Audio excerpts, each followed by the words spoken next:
मैंने जितने भी सेशंस आपने देखे हैं मेजरली उसके अंदर प्रोजेक्ट्स डिस्कस होते थे, लोकेशंस डिस्कस होती थी, बायर पर्सोना डिस्कस होता था, प्रोफाइल्स डिस्कस होती थी।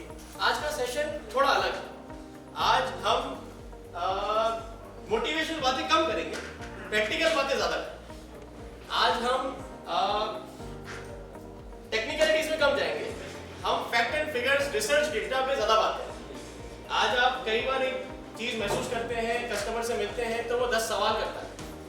कई बार वो सवाल बड़े टेक्निकल होते हैं कि इस फ्लैट का क्या साइज है, बिल्टअप एरिया कैसा, कारपेट एरिया कैसा, सुपर बिल्टअप क्या, ये सब सवालों के जवाब हमें आते हैं।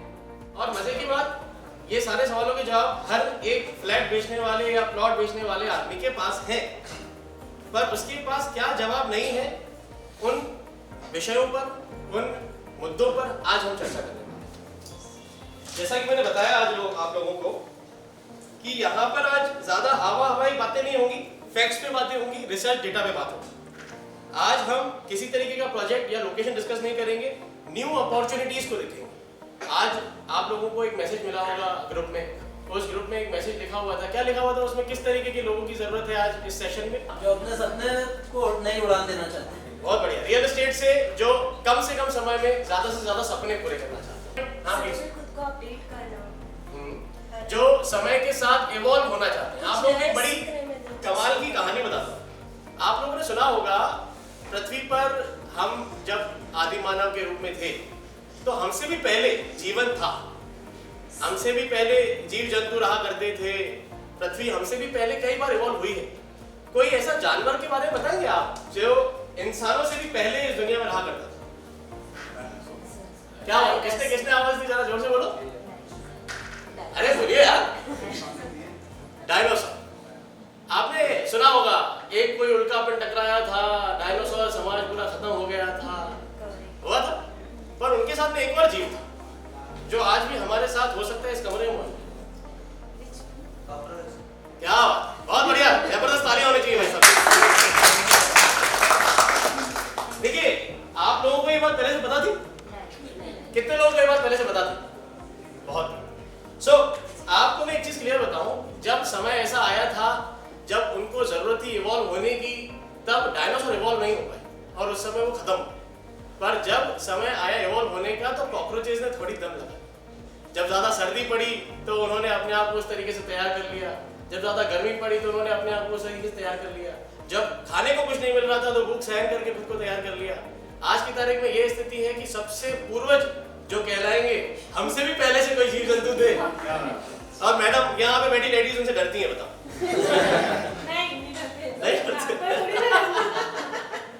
चलिए बहुत अच्छी बात है। सो मैं बताना क्या चाहता था एक्चुअली में, निष्कर्ष इस कहानी का, छोटी सी कहानी का ये है कि जो भी समय के साथ इवॉल्व नहीं हुआ है वो खत्म हो गया। आज से कई साल पहले आप लोगों ने, आप रियल एस्टेट इंडस्ट्री में अगर पहले से समय देकर आए हुए हो तो आप लोगों को पता होगा कि आज से 2-4 साल पहले लोग, जितने लोग रियल एस्टेट इंडस्ट्री में थे, उन्होंने बेहिसाब पैसा कमाया।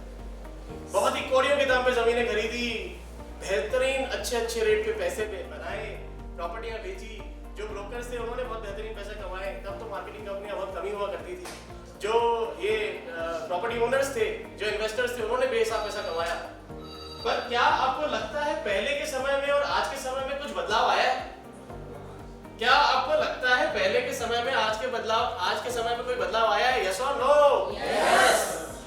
तो अब समय है इवोल्यूशन का, अब समय है बदलाव का। आप लोगों को एक चीज क्लियरली समझना चाहिए कि आज जिस हम इंडस्ट्री में काम कर रहे हैं, समय समय पर वो चीज बदलती है और हमें भी उस तरीके से बेहतर बनाना है अपने आप को।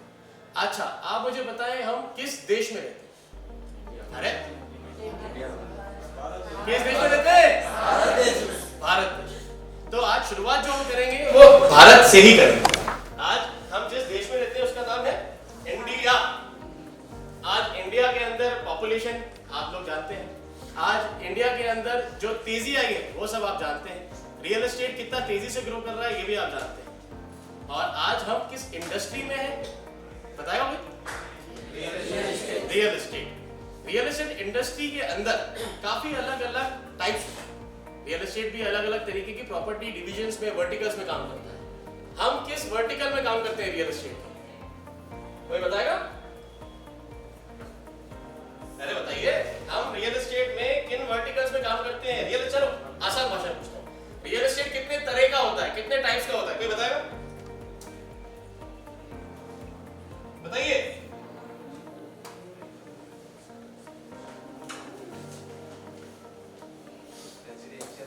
Very good, very good, very good, बहुत बढ़िया।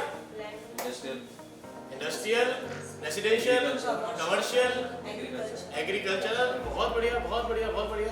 सबसे पहले तो जिन्होंने जवाब दिया उन सबके लिए तालियां होनी चाहिए। तो आज हम जिस इंडस्ट्री की बात कर रहे हैं उस इंडस्ट्री का नाम है रियल एस्टेट। आज हम अपना करियर उस इंडस्ट्री को दे चुके हैं और उस इंडस्ट्री के कुछ अलग अलग टाइप्स होते हैं।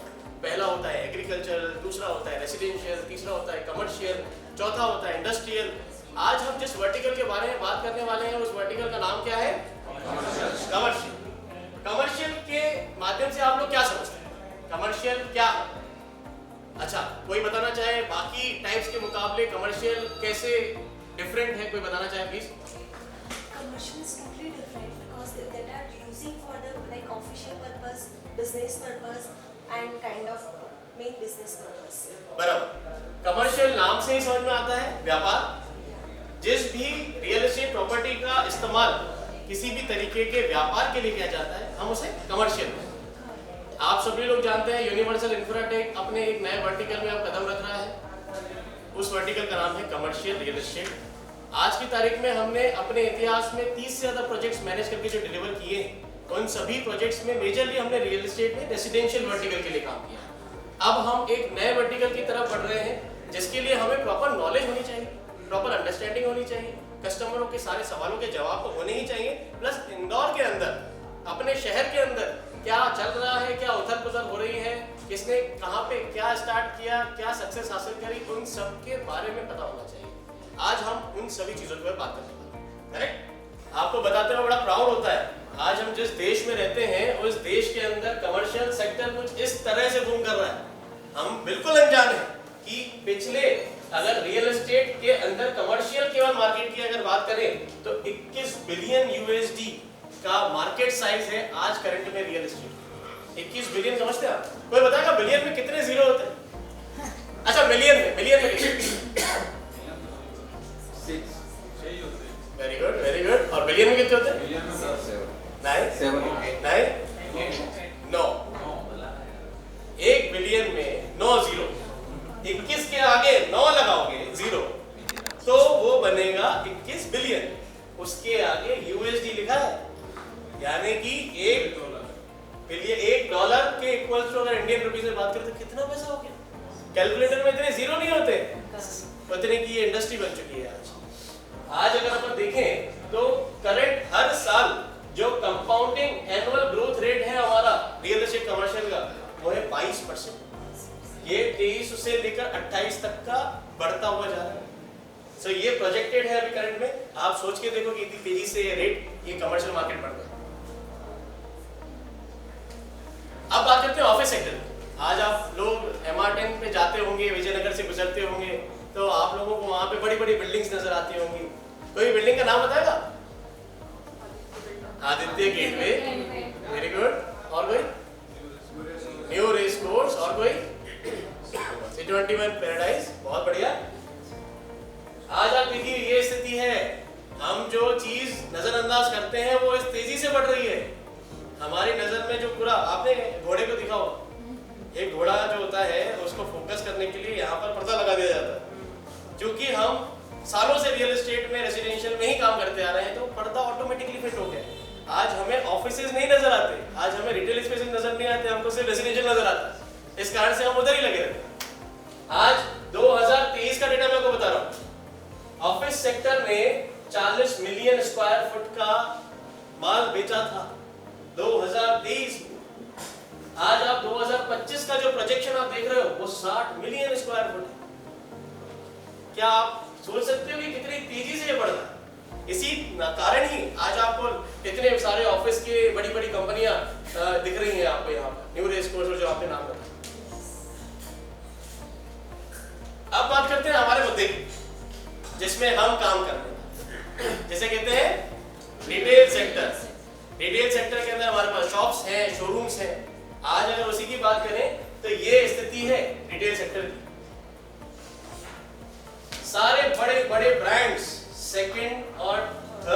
टीयर सिटीज के अंदर ट्रांसफर ले रहे हैं। क्यों? क्योंकि पेइंग कैपेसिटी सेकेंड और थर्ड टीयर सिटीज की बढ़ रही है। 2 ट्रिलियन यूएसडी 2032 तक का मार्केट साइज बन जाएगा रिटेल सेक्टर। आप सोच के देखो कि किस इंडस्ट्री के अंदर हमने कदम रखा है। रिटेल मार्केट साइज की अगर बात करें 2021 के अंदर तो 690 बिलियन का था। आज की तारीख में ये इतना प्रोजेक्शन चल रहा है 2032 तक। क्या इस रिवॉल्यूशन का अपन हिस्सा बनना चाहेंगे? यस और नो? Yes. अगर सीएजीआर की बात करें तो सीएजीआर के अंदर 25% का हमारा कंपाउंड एनुअल ग्रोथ रेट है। हर साल हम 25% के हिसाब से बढ़ रहे हैं। रिटेल सेक्टर के अंदर किस किस तरीके के बिजनेस होते हैं कोई बताएगा? कोई एक आध करके बताते जाओ। अरे इतने सारे हैं यार, आवाज ही नहीं निकल।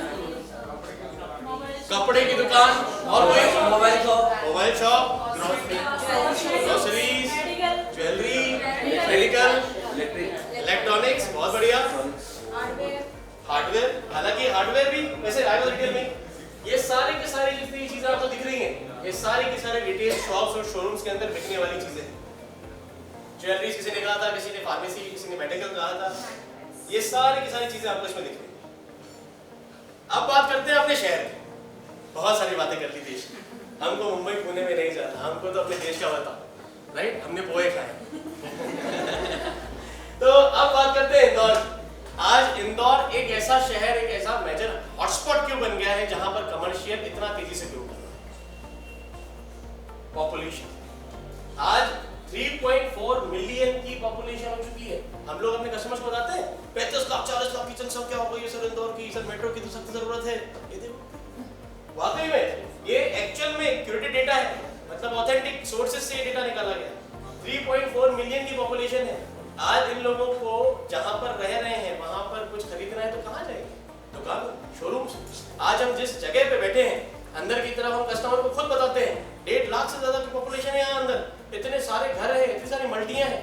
उन लोगों को जरूरत कहां से मिले? उनकी जरूरतें कमर्शियल की पूरी कैसे हो? हमारे रिटेल सेक्टर से। Smart city mission. देश की 100 सिटीज में से इंदौर एक ऐसा सिटी है जिसको बहुत तेजी से स्मार्ट सिटी के लिए एप्रिसिएशन मिल रहा है। IT hub.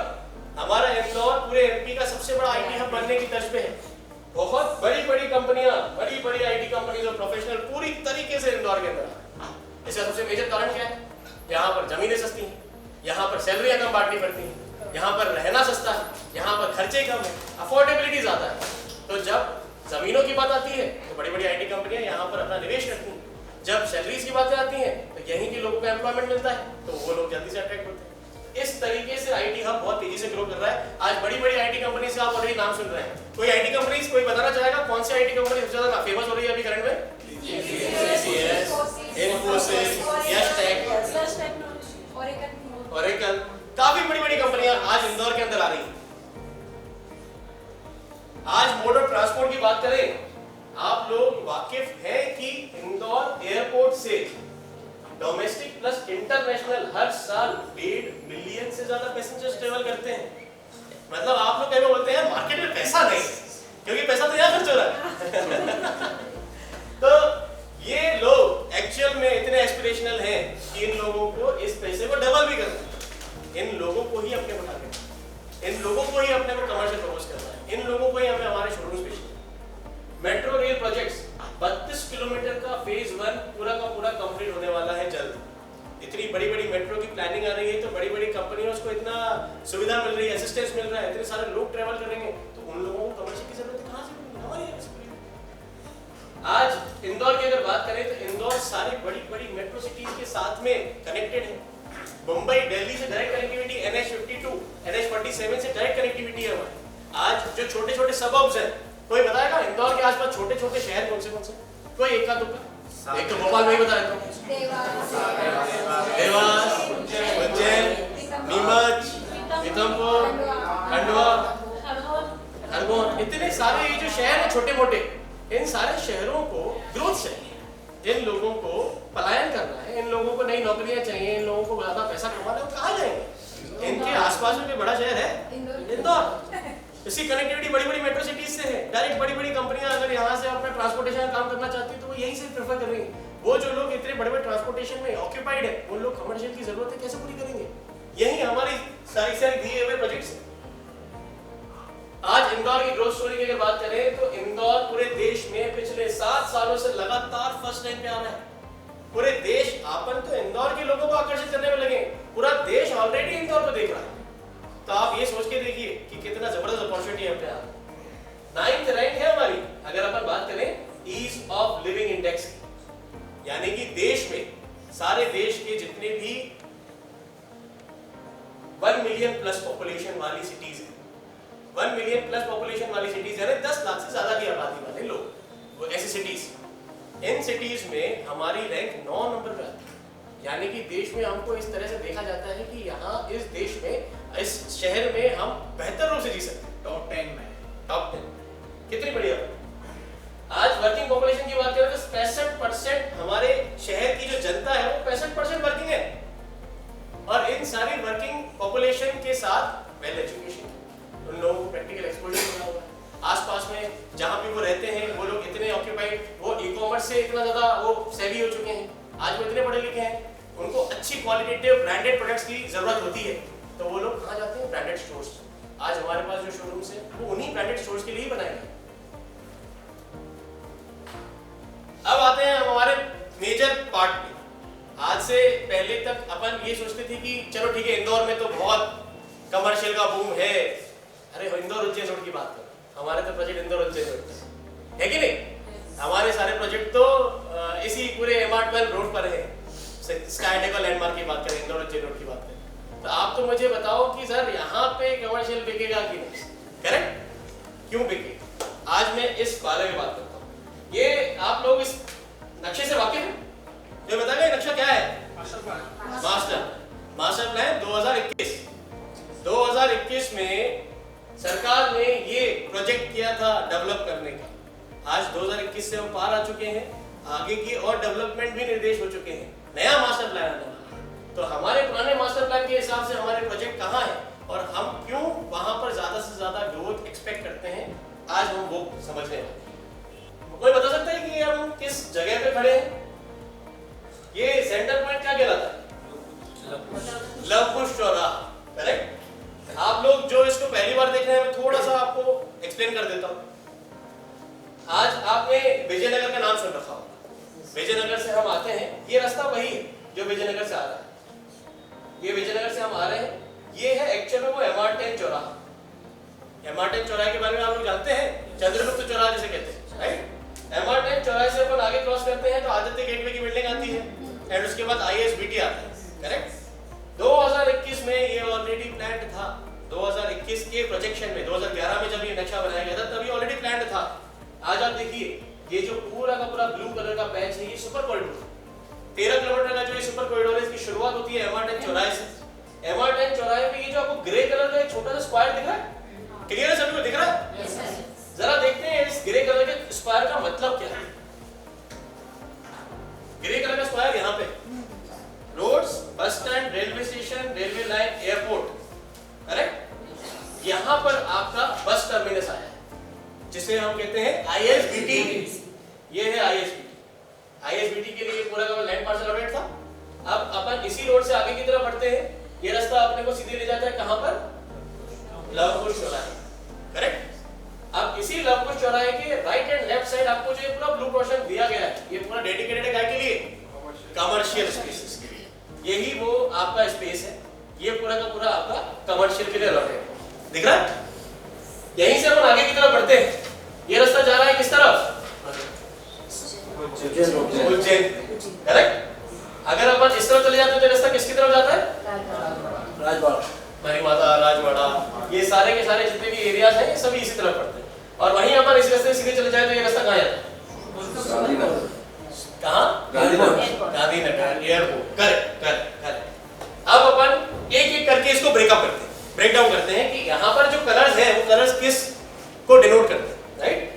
सबसे पहले तो अपन इसी रोड को देखते हैं जहां पर हमारा मेजर कामकाज होता है, ये इंदौर उज्जैन रोड कहलाता है।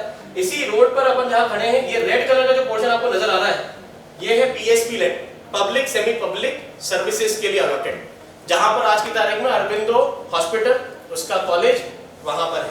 क्यों? क्योंकि वो पब्लिक और सेमी पब्लिक कैटेगरी में आता है। ये वही चीज। वहीं आप जो ये ऑरेंज कलर देख रहे हो, ये ऑरेंज कलर क्या है? Residential space. यहीं पे आप जो बैठे हैं यहाँ पर रेसिडेंशियल, करेक्ट? यही रेसिडेंशियल स्पेस में हम अभी बैठे हैं, ये है पूरा रेसिडेंशियल स्पेस। अब आप ये बताइए कि यहाँ से लेकर 5-5, 6-6 किलोमीटर दूर तक कहीं भी आपको किसी भी तरीके का ये कलर नजर आ रहा है? सीधे यहीं से शुरू हो रहा है, इसके पहले यहाँ पे यहीं से शुरू हो रहा है, इस तरफ कहीं नहीं है, उस तरफ कहीं नहीं है। तो आप मुझे बताइए, ये पूरे एरिया में जो इतना मेजर डेवलपमेंट हो रहा है, वहां पे जितने लोग काम कर रहे हैं, उन लोगों के लिए रहने की सुविधा कहाँ है? केवल और केवल इसी 1 किलोमीटर के पैच में। जिस 1 किलोमीटर के पैच में हम बैठे हैं, उसी के आसपास हमारे प्रोजेक्ट्स हैं। अब इनकी कमर्शियल डिमांड्स पूरी करने के लिए कितने प्रोजेक्ट्स हैं? आप एक एक करके मुझे बताइएगा। कोई एक नाम बताओ। करेक्ट। अंदर की तरफ और कोई? वो फर्स्ट पे सबसे पहले जो आता है, इसके तो सिटी के गेट पे। कौन है? नाम बताओ। Sky Odyssey, Spring Odyssey, correct. यहीं से अपन आगे की तरफ बढ़ते हैं तो ये रेसिडेंशियल के बाहर अपने को यहाँ पर एक ब्लू कलर का नजर आता है। ये ब्लू कलर काहे का है? यहाँ पर हम मंडी होलसेल का प्लानिंग लेके बैठे हुए हैं, यानी कि यहाँ पर पहले से ही मार्केट प्लान है। आने वाले वक्त में यहाँ पर एक बड़ा मार्केट आना है। वहीं से अपन आगे की तरफ बढ़ते हैं तो यहीं पर हमारा आगे की तरफ फिर एक ग्रे कलर का एक स्क्वायर आता है, जो हमने यहाँ देखा। जैसा कि वो प्लानिंग था कि यहाँ पर भी एक कोई बस स्टैंड वगैरह आएगी, और वहीं उसी के आगे से फिर एक ब्लू कलर का पैच आता है जिसपे लिखा हुआ है टी। टी डिनोट करता है ट्रांसपोर्ट एरिया, यानी कि यहाँ से गाड़ियों का आवान जावान भी बहुत ज्यादा होता है। उसी के अगर आगे देखें तो यहाँ से अभी ग्रीन बेल्ट चालू है। क्या मेरी बात समझ में आ रही है सभी को? यस और नो? यस। बढ़िया। आज अपन इसी एरिया की ज्यादा बात करेंगे। ये जो पिंक कलर का काइंड ऑफ पर्पल कलर का ये जो कलर दिख रहा है, ये किसके लिए डिनोट करता है? Industrial area. जैसा कि पार्ले जी कोई बड़ा बताएगा कौन सी कंपनियां यहाँ पर बेस्ड है, किस तरीके की इंडस्ट्रीज है? आकाश नमकीन, पार्ले जी, पुष्प मसाला, विजय श्री पैकेजिंग, और कोई? माधुरी, और कोई? 420 अच्छा, ठीक है। तो अब जब ये पूरे इंडस्ट्रीज यहाँ पर सेटअप किए हुए हैं, इन इंडस्ट्रीज में जो लोग काम करते हैं, जो लोग यहाँ पर अपना समय देते हैं, उन लोगों को कमर्शियल की जितनी जरूरत है उनके लिए कितने मार्केट्स यहाँ पर अवेलेबल है? पहला मार्केट बाणगंगा, करेक्ट। दूसरा मार्केट अरविंदो, एग्जिस्टिंग मार्केट की बात कर रहे हैं। तीसरा कोई मार्केट खत्म, फिनिश। आज अरविंदो की अगर बात करें तो वहां पर पूरा मार्केट अभी डिस्ट्रॉय हो रहा है, जस्ट बिकॉज़ ऑफ 6 लेन। तो ये तो खत्म। पहला ऑप्शन अपन ने बाणगंगा की बात करी। क्या वहां पे टिंकुस कैफे है? क्या आपको वहां विशाल मेगा मार्ट मिलता है? क्या आपको किसी तरीके की ब्रांडेड स्टोर वहां मिलते हैं? वहां पे किस तरीके की वहां पे प्रोडक्ट्स और सर्विसेज मिलती हैं जो कि अफोर्डेबल सेगमेंट में? वहां पर लोग जिस तरीके के रहते हैं उस तरीके का मार्केट, पर क्या उस तरीके के लोग यहाँ रहते हैं? तो यहाँ के लोगों की जरूरतें कैसी हैं? एकदम प्रीमियम। और उन प्रीमियम प्रोडक्ट्स के लिए उन्हें चाहिए ब्रांडेड स्टोर्स। क्या ब्रांडेड स्टोर्स की यहाँ पर अवेलेबिलिटी इतनी है कि उनकी कमर्शियल डिमांड पूरी की जा सके? यस और नो? अब उसी के लिए आज अगर कोई एक प्रोजेक्ट जो रेडी हो रहा है तो वो है हाईलैंड फॉर्च्यून। आज आप लोगों के पास बहुत सारे कस्टमर्स आते होंगे, अरे सर हाईलैंड फॉर्च्यून पे अपने पास शोरूम मिल रहा है, आप कहाँ लगे हो, इतना आगे दे रहे हो। आप लोगों को बता दूं, कई लोग आते हैं, हमारी टीम के नौजवान हमारे पास आते हैं कि अरे सर हाईलैंड फॉर्च्यून यहाँ पे खड़ा हो रहा है, कंपटीशन में इतना बड़ा प्लेयर आ रहा है, हाईलैंड का इतना बड़ा प्रोजेक्ट, हमारा छोटा प्रोजेक्ट कैसे बिकेगा? इन सारे सवालों को आप एक प्रॉब्लम, एक समस्या बना देते हैं। क्या कभी दूसरी नजर से देखा? आप लोगों को बड़ी कमाल की एक आपको एक स्टडी बताता हूं। एक दुकानदार ने अपनी दुकान पे कोल्ड ड्रिंक्स की एक प्रॉपर जो रहते हैं ना, प्रॉपर फ्रिज, वो फ्रिज रखती है, उसका प्रॉपर एक नाश्ते वगैरह का दुकान था। कस्टमर आता, देखता, चला जाता, कोई आते ले जाते। उसने एक हिसाब लगाया कि महीने के अंदर मेरी 100 बोतलें बिकती हैं। एक अंदाजा बताओ, महीने के अंदर मेरी 100 बोतलें करीब बिकती हैं। उसने कहा यार ठीक है, कोई दिक्कत नहीं। उसने बिजनेस बढ़ाने के लिए एक और फ्रिज लाया, वो एक बार फ्रिज में उसने दूसरी ब्रांड की कोल्ड ड्रिंक ली। अब आप मुझे बताइए, आप अपने अंडरस्टैंडिंग से बताइए, उसका बिजनेस बढ़ा कि घटा? अरे बताओ, जोर से बताओ। बढ़ा। कैसे बढ़ा? डबल। एक आदमी जिसको एक कोल्ड ड्रिंक पीनी वो दो लेगा? नहीं। तो फिर कैसे बढ़ा? विजिबिलिटी बढ़ गई। विजिबिलिटी तो वैसे भी थी। बताओ कैसे बढ़ा? ब्रांड चेंज कर दिया। ब्रांड दोनों ही अच्छे थे, दोनों ही बड़े कॉम्पिटिटर। पहले जब एक कस्टमर आता था तो वो ये सोचता था मैं कोल्ड ड्रिंक पीऊं कि नहीं। पहले वो सोचता था कि मैं कोल्ड ड्रिंक पीऊं कि नहीं, मैं ये कोल्ड ड्रिंक मेरे को लग रही है कि नहीं लग रही है, चल यार एक काम करता हूँ कुछ और खा लूँ, वो चला जाता। अब कस्टमर आता था तो ये सोचता था ये वाली पीऊं या ये वाली। उसको चॉइस मिल गई, उसको एक प्रॉपर ऑप्शंस मिले। इस कारण से वहीं एक महीने में जहां वो 100 बोतलें बेच रहा था, अब वो 200 बेचने लगा। आज ये जो प्रोजेक्ट है वो एक प्रॉब्लम नहीं है, वो एक अपॉर्चुनिटी है कि आज जो हम सोचते हैं कि सर ये तो हमारा ऐसा एरिया है जहाँ पे पहले कोई कमर्शियल का मार्केट ही नहीं है, ये तो हमारा पहला प्रोजेक्ट है। नहीं, हम गलत हैं। पहला प्रोजेक्ट तो कोई और है। ये जो स्ट्रगल है वो हमसे 10 गुना ज्यादा वो फेस कर रहे हैं कि हम एक ऐसी जगह पे मार्केट लेके आ रहे हैं जहाँ पे इससे पहले कोई ब्रांडेड मार्केट नहीं था। हम जब आएंगे तो हमें तो बना बनाया मार्केट मिलेगा, सबसे पहला जो आपका बेनिफिट। दूसरा, यहाँ पे लोगों को ऑलरेडी एक प्रैक्टिस हो जाएगी कि वहां पर दुकानों पे चीजें मिल रही हैं, वहां से वो खरीदेंगे। साथ ही साथ हमारे भी ऑप्शंस मिल जाएंगे उनको, हमारी भी चॉइसेस मिलेंगी। ब्लैकबेरी के सूट्स भी मिल रहे हैं तो जेड ब्लू के सूट्स भी मिल रहे हैं, तो वो दोनों के सूट्स में से कंपेयर करेंगे कि यार यहाँ की चीज लेनी है, यहाँ की चीज लेनी है। आज आप by any chance Phoenix Citadel के बारे में आपने नाम सुना है? Yes. फीनिक्स सिटाडेल क्या है? मॉल। पूरे एमपी का सबसे बड़ा मॉल है, पूरे सेंट्रल इंडिया का सबसे बड़ा, पूरे सेंट्रल इंडिया के सबसे बड़े मॉल में फर्स्ट टाइम जो सेंट्रल इंडिया में अभी तक कोई ब्रांड्स नहीं थे, वो ब्रांड्स भी आए उसमें। Yes. मैं मेरे एक परिचित हैं, वो काफी वेल ऑफ, उनसे मैं अभी तक बैठा हुआ था। मेरा एक अलग ही पर्सपेक्टिव था कि सर फीनिक्स सिटाडेल जैसे मॉल की अभी कहाँ जरूरत है हमारे शहर में, अभी हम इतने बड़े नहीं बने। उन्होंने कहा साहब तो पार्किंग नहीं मिलती है। आप सोच के देखिए, मेरा अगला सवाल था कि सर वो पार्किंग इसलिए नहीं मिलती क्योंकि ये ब्लॉगर और यूट्यूब और रील्स बनाने वाले लोग वहाँ पे पार्किंग ले लेते होंगे। मैंने कहा नहीं साहब, हम जहाँ पे चीजें खरीदने जाते हैं वहाँ पे इतनी जबरदस्त क्रेजी बाइंग है, इतनी जबरदस्त पैसा लोग खर्च कर रहे हैं। 10-10, 12-12, 15-15 हजार रुपए के जूतों से शुरुआत है। मतलब आप लेके चलो लाखों में घड़ियां लोग खरीद रहे हैं। ये कौन लोग हैं? ये क्या बाहर से आ रहे हैं? ये है इंदौर के, पर अपनी पकड़ में नहीं, अपने कौन लोगों को कैप्चर करते। इसी हिसाब से आज मैं आपको जो बताने वाला हूँ, ये मेन रोड पे अरविंदो के सामने यहीं पे हमारा जो हाईलैंड फॉर्च्यून प्रोजेक्ट दिख रहा है वही है। इसी के आगे हम यहीं पे जो बात करने वाले हैं वो है हमारा लैंडमार्क प्रोजेक्ट। प्रोजेक्ट की डिटेल्स में हम नहीं जाएंगे, ऑलरेडी प्रोजेक्ट की डिटेल्स आप लोग जानते हैं, कितने साइज के प्रोजेक्ट्स, क्या साइज है शोरूम्स का, क्या रेट है, वो सब आप जानते हैं बारीकी से। हम बात करेंगे कि कस्टमर कल को अगर हमें बोलता है कि हाईलैंड फॉर्च्यून में ज्यादा कम रेट मिल रहा है, हाईलैंड फॉर्च्यून में हमें बड़ा साइज मिल रहा है, तो हम इसको कैसे डिफेंड करें। करेक्ट। अब हम आगे बढ़ते हैं। आप लोगों को एक चीज क्लियर हो गई ना, इस पूरे एरिया में आने वाले वक्त में बहुत तेजी से कमर्शियल की डिमांड बढ़ने वाली है। Is that clear? यस और नो? यस। बढ़िया, आगे बढ़ते। सो अब जैसा कि मैंने बताया था, हमारी रिसेंट में एक सर्वे हमने किया था, एक प्रॉपर स्टडी की थी, प्रॉपर रिसर्च की थी। सारे बड़े बड़े मार्केट्स में हम गए थे, सारे बड़े बड़े प्रोजेक्ट्स के बारे में हमने जाना, क्या प्राइजेस थे वहाँ के, क्या साइजेस थे वहाँ के, क्या डीमेरिट्स थे, क्या मेरिट्स थे, क्या अच्छी चीजें लगी, क्या बुरी चीजें लगी। आज हम उन सब पे बात करने वाले हैं। जैसे ही हम कन्वर्सेशन खत्म कर देंगे फिर अपन एक क्वेश्चन एंड आंसर्स का राउंड करेंगे छोटा सा। अगर आपके कोई क्वेश्चंस कुछ रह गए हो तो फिर अपन उसमें 1 to 1 शुरू कर सकते हैं। कोई बता सकता है ऐसे कौन से प्रोजेक्ट्स हैं जो हमारे कंपटीशन में खड़े हैं? कोई नाम? हाईलैंड फॉर्च्यून, तनिष्क, और कोई?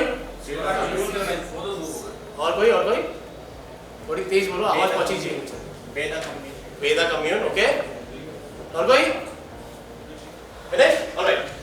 सो सबसे पहले C21 पैराडाइज के बारे में देखते हैं। करंट में वहां का जो रेट चल रहा है वो फ्रंट के शोरूम से चल रहा है 27,000 रुपए। 27,000 रुपए पर स्क्वायर फुट के अंदर को साइजेस क्या दे रहे हैं? 829 से 1436। आज की तारीख में साइड और बैक ऑफिस की अगर बात करें तो 25,000 का ऑफिस है। ऑफिस की अगर बात करें 9,500 है। हमारे यहाँ ऑफिस की बात ही नहीं करते क्योंकि हमारे पास ऑफिस है ही नहीं, पर जो हमारे पास है वो है C21 के अंदर जो फ्रंट के शोरूम से और साइड और बैक के। आज C21 पैराडाइज को कितने लोग देख चुके हैं? कहां पर ये लोकेट करता है, जो बताएगा? ब्रिज के पास। ब्रिज के पास। और C21 पैराडाइज के अंदर अभी कंस्ट्रक्शन चल रहा है, पर धीरे धीरे वो बिल्डिंग जिस हिसाब से बन रही है, आप वहां पर एक्सपेक्टेशन कर सकते हैं कि बहुत तेजी से वहां मार्केट भी बढ़ेगा। पर करंट में वहां क्या बसाहट है? आज लैंडमार्क जहां बन रहा है, क्या वहां बसाहट है? यस और नो? यहाँ पर जो शोरूम्स वहां पर हम प्लान कर रहे हैं, वो शोरूम जल्दी बिकेंगे या फिर लैंडमार्क पे? तो आज हमारे पास एक क्लियर इंडिकेशन है कि प्राइस पॉइंट में तो दूर दूर तक कोई भी तालमेल नहीं है, हमारे प्राइसेस इसके मुकाबले काफी कम। और वहीं आप साइजेस की बात करें तो 1436 बड़े बड़े साइज के स्टार्टिंग रेंज जो है वही 2 करोड़ 23 लाख रुपए है। आज हमारे पास 47 लाख रुपए से भी हमारे पास शोरूम चालू हो जाते हैं। फ्रंट की भी बात करें तो 1.5 करोड़ में भी हमारे पास शोरूम्स है, राइट? एक्स्ट्रा खर्चे जो बाकी प्रोजेक्ट्स को बड़े पसंद है पर हमें नहीं चाहिए। पार्किंग 5 लाख रुपए एक्स्ट्रा, एमपीईबी 2 लाख रुपए एक्स्ट्रा, मेंटेनेंस 150 रुपए स्क्वायर फुट, सिंकिंग फंड 200 रुपए square foot, plus GST plus registry. क्या ये खर्चे सेम वही खर्चे हैं जो हम कस्टमर से ले रहे हैं? यस और नो? क्या उसके खर्चों में और हमारे खर्चों में डिफरेंस नजर आ रहा है? यस और नो? यस। आज आप देखिए यहाँ पर पेमेंट जो है वो 40% मांग रहे हैं, आज हम 25% से भी बुकिंग करने को तैयार हैं। तो हर तर्ज पे हम उनसे एक कदम आगे नजर आ रहे हैं। Plus remarks, no showroom availability. Customer बोलता है अरे मैं तो हमको मिल रहा है, C21 पैराडाइज में मिल रहा है। अरे सर है ही नहीं। बताओ कस्टमर को सर माल बिक चुका, आपके पास ऑप्शन है तो ले लो। हावी हो जाओ कस्टमर पे, कस्टमर कभी हाथ से नहीं जाए। Second, highlight Fortune. कस्टमर सबसे ज्यादा कंपेयर इसी प्रोजेक्ट को करता है हमारे प्रोजेक्ट से। क्यों? क्योंकि रेट, सर 23,000 रुपए फ्रंट का शोरूम है, आप तो बहुत ज्यादा रेट ले रहे हो। कभी उनसे पूछो कि क्या साइज का रेट है, क्या ये साइज हमारे पास अवेलेबल है? हमारे पास 1400 स्क्वायर फुट से ऊपर का तो कोई शोरूम ही नहीं है। तो जो 1870 स्क्वायर फुट का शोरूम लेने जा रहा है वो वैसे भी हमारा कस्टमर नहीं है, तो फिर हम उसको कंपेयर ही क्यों करें? अगर उसको छोटे साइज का शोरूम चाहिए तो वेलकम जी। प्लस कमर्शियल एक ऐसा मार्केट है, कमर्शियल एक ऐसा प्रोडक्ट है जहां पर रेट वेराई करता है यूनिट के साइज के हिसाब से। आज जो फ्लैट जो हमारे पास शोरूम है, अगर वो 1500-1600 स्क्वायर फुट का है तो हम 24,000 का लेके चलते हैं एग्जांपल कि हम वो रेट ले रहे हैं। बट अगर वही शोरूम हमारा 4000 स्क्वायर फुट का होता तो क्या 24,000 लेते? हम कम करते ना, हम 19 भी करते, 20 भी करते, क्योंकि साइज बड़ा है।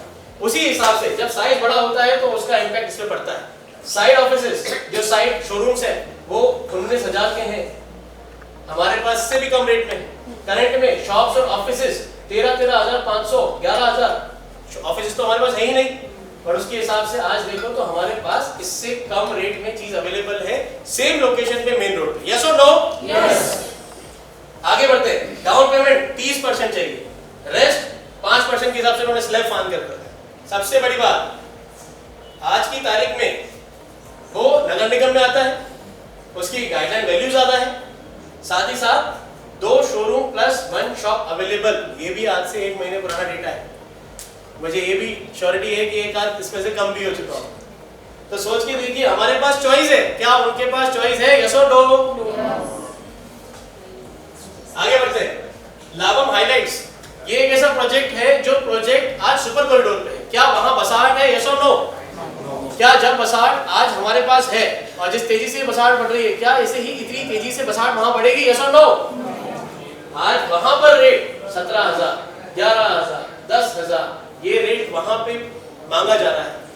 हमारे रेट आज की तारीख में बसाहट के बीच में उनसे भी कम है। डाउन पेमेंट 28%, पोजीशन 2028 में देंगे। हमारा स्काईटेक तो पहले बन जाएगा। यस और नो? न्यू रेस कोर्स, आज आप देखिए रेट्स देखिए, सेंटर शोरूम चाहिए तो 35,000 चाहिए, नहीं है तो बात मत करिए। ओनली या तो 35,000 दो या तो लीज पे देंगे, हम नहीं देंगे। Corner 30,000, back side 25,000। अरे हमारे यहाँ पे इससे कम पैसों में फ्रंट शोरूम मिल जाता है भाई, है कि नहीं? ये सारे साइजेस आपको दिख रहे हैं। यहाँ पर तो लीज वाला हिसाब किताब है 8, ये फिर ऑफिस का रेट लगा हुआ है।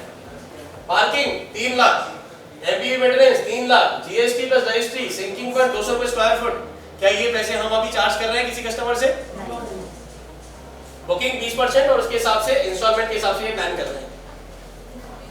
इसी के बाद आगे की तरफ बढ़ते हैं। साहिल मेट्रोपॉलिटन, जीआरएम हाइट्स, वेदा कम्यून, ये सारे मदर बिजनेस पार्क, ये सारे प्रोजेक्ट्स ऐसे प्रोजेक्ट्स हैं जो हमारे लोकेशन से दूर दूर तक वाकिफ नहीं रखते हैं। कस्टमर कई बार इनका कंपैरिजन आपको देगा, बोलेगा अरे सर ये प्रोजेक्ट तो आपके कम रेट में है। सर कम रेट इसलिए है क्योंकि वहां पे है ही नहीं कोई लेने वाला खरीद। आज आपने कई ऐसे ब्रांड्स का नाम सुना होगा, मैं नाम नहीं लूंगा, पर वहां पर आपको डिस्काउंट के रूप में टियागो भी मिल रही है, तो टाटा पंच भी मिल रही है। हाँ, आप लोगों को वहां पे 5-5-10 लाख रुपए के डिस्काउंट ऑफर्स भी मिल रहे हैं। क्यों मिल रहे हैं? क्योंकि माल नहीं बिक रहा है। जब माल जल्दी बिकता है तो मार्जिन कम मिलते हैं, राइट? अब आप ये चीज समझ चुके होंगे क्लियरली कि आज हमारे जो प्रोजेक्ट्स हैं वो मार्केट के प्रोजेक्ट्स के मुकाबले सस्ते भी हैं, ज्यादा चार्जेस भी हम एडिशनल नहीं ले रहे हैं, ऐसी लोकेशन में भी हैं जहां पर सबसे ज्यादा फुटफॉल मिले, जहां पे सबसे ज्यादा रेंटल इनकम मिले। आज उस प्रोजेक्ट्स के ऊपर हम बात कर रहे हैं। अब सबसे इंपॉर्टेंट चीज, क्या कमर्शियल में वाकई में ग्रोथ होती है इंदौर शहर में? आज हम एग्जैक्ट उन सारे प्रोजेक्ट्स की बात करने वाले हैं जिन प्रोजेक्ट्स के आपने कहीं ना कहीं नाम सुने हैं। आज उन प्रोजेक्ट्स के अंदर कहां पर क्या लोकेशन है, क्या रेट चल रहा है, क्या रेंट आ रहा है, कितने पुराने प्रोजेक्ट्स हैं, क्या रेट खुला था, क्या रेट आज है, वो सब एक जगह पे आपको समझ आ जाएंगे क्योंकि हम एक एक प्रोजेक्ट पे जाकर ये रेट पता करके आए।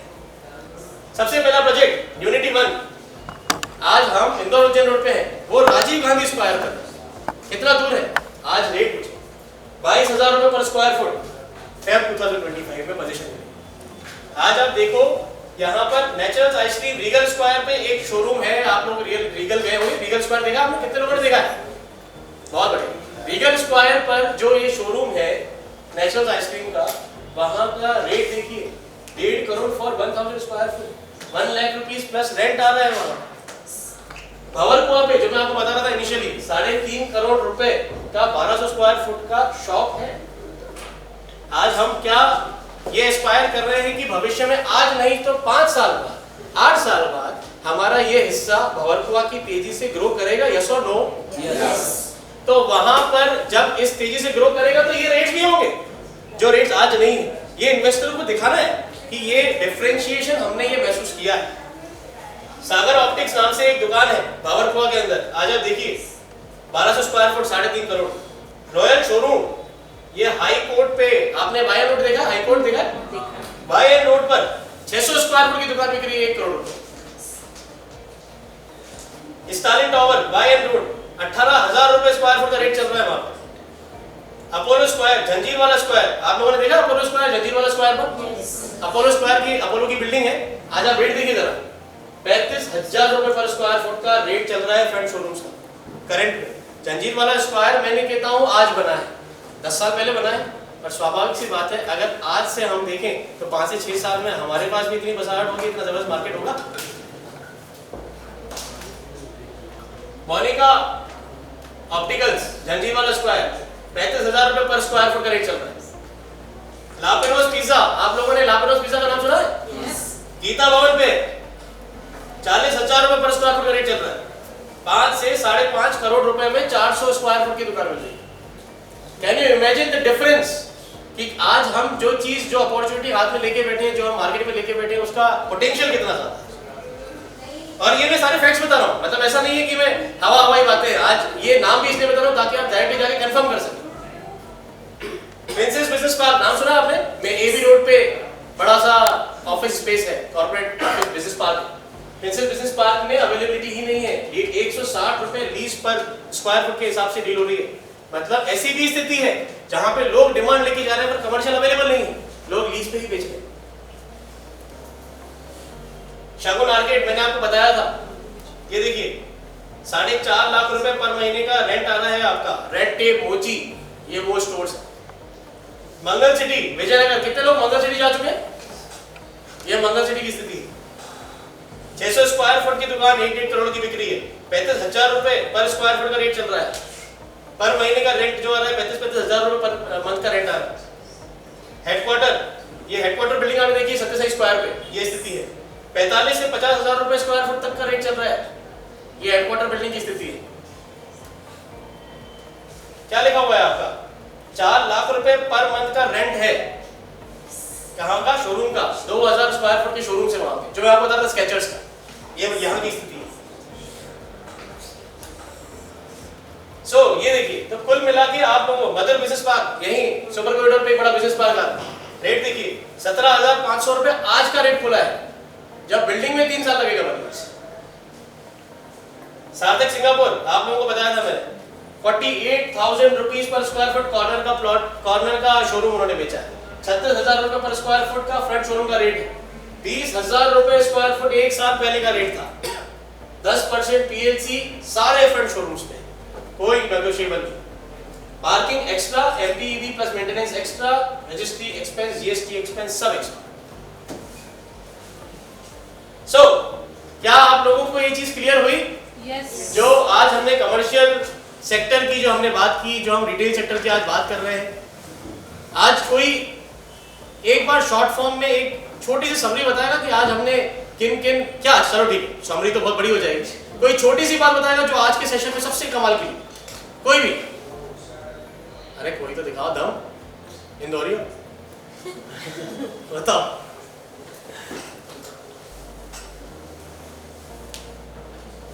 जी सबसे हमने कम्युनिकेशन जो आपने एक्सप्लेनेशन किया, सबसे बेस्ट पॉइंट ये रहा कि कमर्शियल के लिए हम फोकस कर सकते हैं क्योंकि वो हाई डिमांड है, करेक्ट, राइट। इसका बेनिफिशियल काफ़ी अच्छा होगा। प्लस पॉइंट ये है कि rather than residential land property हम उस पर फोकस कर रहे हैं, उसके कंपैरिजन अगर इस पर कर दे तो इसका डबल है, राइट। तो ये बेनिफिट काफ़ी अच्छा है। और कोई बेनिफिट कोई बताना चाहे? चलिए एक इस सवाल को थोड़ा आसान कर देते हैं। आप आपके टारगेट मार्केट की अगर बात करें मैडम के लिए जोड़ा तालियां होनी चाहिए, तो कोई ना करता है। सो अगर मैं बात करूं हमारे टारगेट मार्केट, आज हम जो ये शॉप शोरूम बेचने वाले हैं, किसको बेचने वाले हैं, किस कौन से डोमेन के लोग होंगे, कोई बता सकता है? किस तरीके के लोग होंगे? ये हमारा टारगेट मार्केट कौन है? इन्वेस्टर्स और कोई बिजनेसमैन, करेक्ट। जो लोग आज की तारीख में ऑलरेडी दुकान लेके बैठे हैं, एक धंधे वाला धंधे की वैल्यू जानता है, करेक्ट। तो जब उन लोगों को हम ये चीजें बताएंगे कि उनके लिए इतनी शानदार अपॉर्चुनिटी खड़ी है, आज कभी आप लोगों ने विचार किया, आप लोग कमर्शियल के मार्केट में जानना चाह रहे हैं, किसी ने विचार किया प्रीमियम विस्टा में तो फटाक से अपन ने कमर्शियल इतने सारे बेच दिए थे, खरीदे किसने थे? नहीं, एंड कस्टमर ने खरीदे थे। सारे के सारे वो लोग थे जिन लोगों ने ये विचार किया कि आज तो बहुत कम रेट पे अपने को चीज मिल रही है, आज से 1-1.5-2 साल के बाद हम यहाँ पे दुकान लगाएंगे, जबरदस्त बसाड़ के बीच में धूम मचाएंगे, राइट। आज आप लोगों का भी यही दोनों जो टारगेट्स हैं, ये दोनों हैं। आज इन्वेस्टर को भी वेलकम करना है, आज शॉप ओनर्स को, बिजनेस ओनर्स को भी वेलकम करना है। तो आज ये जो पूरी जानकारी मिली, क्या आपको उससे मदद मिलेगी इन लोगों को टारगेट करने में? यस और नो? यस। सबसे आखिरी चीज जो आपको बताने वाला हूं वो है हमारी यूएसपीज। हमारे जो दोनों प्रोजेक्ट्स हैं उनकी सबसे शानदार यूएसपी जो अनबीटेबल है, जो बाकी किसी प्रोजेक्ट्स में आपको कहीं कहीं तक नहीं मिलेगी, वो ये 4 चीजें हैं जो आज बताने वाला हूं। सबसे पहली चीज, राइजिंग रेंटल डिमांड। आज जहां पर हम बैठे हैं बहुत ही कम समय में बहुत तेजी से रेंटल डिमांड बढ़ी है। आज आप यहाँ चले जाइए एक बार अंदर की तरफ, यहाँ पे दूर दूर तक आपको जो भी दुकानें दिख रही हैं, किसी से एक बार बात करिए यहाँ पे रेंट का आप पहले कितना देते थे, अभी कितना देते हैं। बहुत तेजी से डिमांड बढ़ी है, बहुत धीरे धीरे बहुत मुश्किल से दुकानें मिल रही हैं अपने बजट के हिसाब से। लोग आ रहे हैं बट मिल नहीं रही हैं। आज आपको बता दूं मेरे साथ ही कितना बड़ा किस्सा हुआ था। सर मैं यहाँ नीचे हमारा जो शॉप्स है, मैं ऊपर आ रहा था ऑफिस में, तो यहीं पे अरविंदो के सामने एक सुपर बाजार है, वहाँ के एक ओनर आए थे नीचे कि सर ये जो दुकान है ये रेंट में मिलेगी क्या? मैंने कहा सर आप किस पर्पस से इसको यूज करना चाहते हैं? सर हमारा तो ऑलरेडी यहाँ पे शॉपिंग स्टोर है और उसके लिए हमको यहाँ पे खोलना है। तो आप देखिए एक अननोइंगली रैंडमली कोई भी चलकर आ रहा है, रफली किसी से पूछ रहा है कि ये रेंट में मिलेगा क्या। तो आज आप लोगों को भी ये पता होना चाहिए कि इस पूरे एरिया में बहुत तेजी से रेंटल इनकम बढ़ रही है, जिस कारण से कैश फ्लो इंक्रीज हो रहा है, स्ट्रॉन्ग रिटर्न्स मिल रहे हैं। इन्वेस्टर आज की तारीख में अगर कोई शॉप लेकर उसको रेंट पे चढ़ा दे, कितना बड़े रिटर्न मिलेगा। ये रेंटल इनकम के लिए जो फ्लैट के आपके पास ग्राहक आते हैं, अगर उनको ज्यादा रेंट चाहिए तो उनको बताइए। कॉम्पिटिटिव प्राइसिंग के कारण आज की तारीख में हमें ज्यादा से ज्यादा बायर्स मिल रहे हैं, इन्हीं को अपन अट्रैक्ट कर रहे हैं। आज की तारीख में ज्यादा से ज्यादा जल्दी से जल्दी आप सेल्स क्लोज कर सकते हो और अपना मार्केट शेयर हम बढ़ा सकते हैं, क्योंकि हमारे पास competitive pricing. Flexible payment plan, आज आप मार्केट में जाओ, गिने चुने इक्के दुक्के लोग हैं जो बहुत ही फ्लेक्सिबल पेमेंट प्लान्स के ऊपर डील कर रहे हैं। न्यू रेस कोर्स आपको बड़ा ही फ्लेक्सिबल पेमेंट प्लान देता है, बड़ा ही फ्लेक्सिबल। आपको 2-4% महीने का देना है जब तक बिल्डिंग बन रही है। पर स्क्वायर फुट रेट क्या चार्ज करता है? 35,000। आज हमारा एक कॉम्पिटिटिव प्राइसिंग के साथ में फ्लेक्सिबल पेमेंट प्लान का भी ऑप्शन है कि आज आपको पूरा पैसा नहीं देना है। अगर आप कल को कोई कमर्शियल रेडी पोजीशन के साथ में लेते हो तो वहां पर आपको फाइनेंस करवाना पड़ेगा, वहां पे इंटरेस्ट रेट लगेगा, वहां पे इंटरेस्ट देना पड़ेगा। यहाँ पे आपको उससे रिलैक्सेशन मिल जाएगा। गारंटीड कस्टमर बेस, कोई भी ऐसा लोकेशन आसपास में दूर दूर तक अपन ने मास्टर प्लान में देखा, क्या हमें कोई ऐसा लोकेशन मिला जहाँ पे गारंटीड कस्टमर बेस मिल रहा है? पर क्या आज जहाँ पर हमारा स्काईडेक है, जहाँ पर प्रीमियम विस्टा है, जहाँ पर लैंडमार्क है, वहाँ पर इतना जबरदस्त हैबिटेशन है कि क्या वहाँ पर हमें जबरदस्त कस्टमर बेस मिलेगा? यस और नो? Yes. ये चारों यूएसपीज आप कस्टमर्स को बताएं और बखूबी वो आज नहीं तो कल डील क्लोज करेंगे। इसी के साथ थैंक यू सो मच मुझे इतना पेशेंटली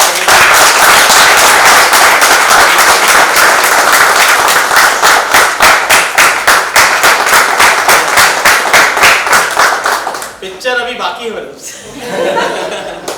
हमारे शुभम जी हैं हमारी टीम में उनकी सबसे बड़ी खास बात ये है कि वो जो भी डील करते हैं वो डील को वहीं छोड़ते नहीं है। डील तो हो गई, सर इसमें फर्नीचर भी तो लगेगा, सर इसके अंदर आपको कुछ और भी तो काम कराना पड़ेगा। कस्टमर जी पूछता हाँ, वो अगला सवाल मालूम क्या पूछता है, इसमें मेरा क्या? तो आज आप लोग भी इसका सवाल पूछिए। देखिए बाप पढ़ाना भैया सबसे बड़ा रुपया। तो आज अपने को भी अपने इस के ऊपर अपने को भी ध्यान देना है। आज जो भी आप प्रॉपर्टी बेच रहे हो अल्टीमेटली सामने वालों को तो सुख दे रहे हो, पर अपना भी तो सुख देखना है। और वो सुख मिलता है किससे? जब जेब में भारी पैसा हो, राइट? तो इसीलिए आप लोग भी कमर्शियल में ज्यादा से ज्यादा फोकस करें। आज की तारीख में कमर्शियल में जितने भी ज्यादा बेनिफिट्स आपको बता सकता था वो मैंने बता दिए हैं।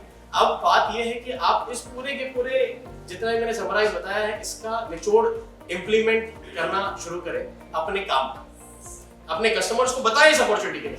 आज की तारीख में आप अपने दिल पे हाथ रख के बोले, अपने आप से पूछे, मुझे मत बताइए क्या अपन को जिस तरीके से कमर्शियल सेक्टर पे ध्यान देना चाहिए क्या उस तरीके से हमने अभी तक दिया है? यस और नो?